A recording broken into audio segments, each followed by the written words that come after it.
অনেক দিন পর চলে আসলাম। তো দেখো আমি বেগুন গাছ লাগিয়েছি, তোমাদের দেখানো হয়নি, আমার শরীরটা ভালো ছিল না, যার জন্য ভিডিও করতাম না, তাই শুরু করে দিয়েছি। তো দেখে নাও বেগুন গাছ লাগিয়েছি, কত সুন্দর হয়েছে, সেই গাছে বেগুন হয়েছে। তার আগে অনেক বেগুন খেয়েছি, তোমাদের দেখানো হয়নি, এই দেখানোর জন্য রেখেছিলাম। দেখো কত বড় হয়েছে, দেখেছো? এটা সাদা বেগুন, যে এটা তুলবো। আর এখানে আর একটা আছে, এই যে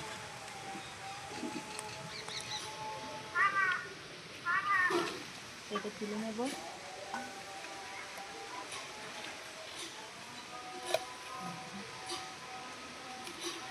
এটাই তুলবো।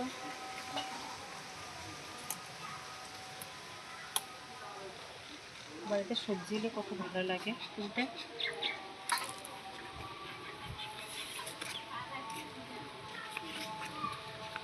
আছে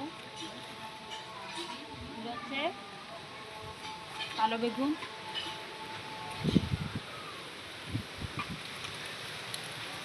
বাবা তো যে এগুলো বেশি বড় হয় না, এরকমই। আর এই সাইডে আছে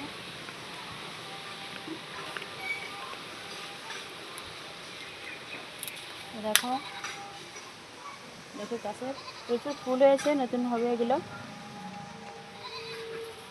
এই যে বেগুন দুটো হয়েছে, একটা তুলবো, বড়টা তুলে নিই।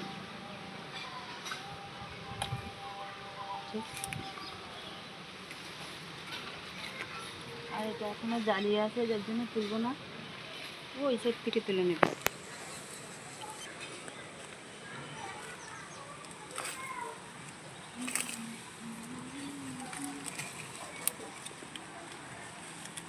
তো এখানে একটা পেঁপে গাছ হয়েছে, আর আমাদের বাড়িতে প্রচুর তুলসী গাছ, দেখো ওই সাইডে আছে, অনেক তুলসী গাছ হয়েছে।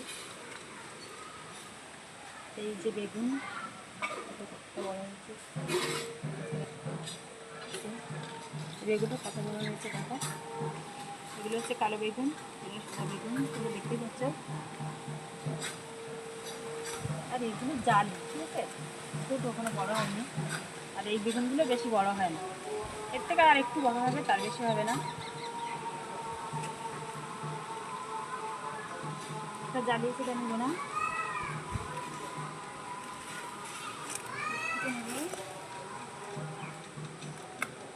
যে তিনটেই করে নিলাম, এর থেকে বড় হবে না।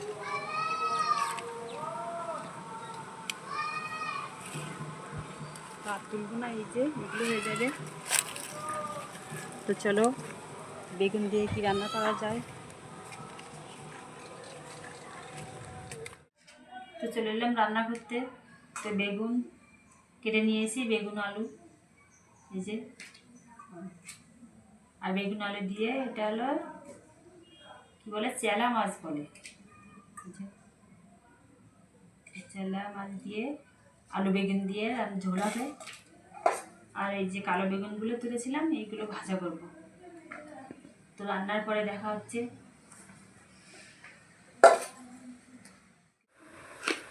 তো বন্ধুরা আমার রান্না কমপ্লিট হয়ে গেছে, আলু বেগুন মাছের ঝোল হয়ে গেছে, লম্বা ঝোল। বেগুন ভাজা কেমন হয়েছে জানিও, ভালো লাগে লাইক শেয়ার কমেন্ট করো, দেখা হবে অন্য ভিডিওতে, ভালো থেকো।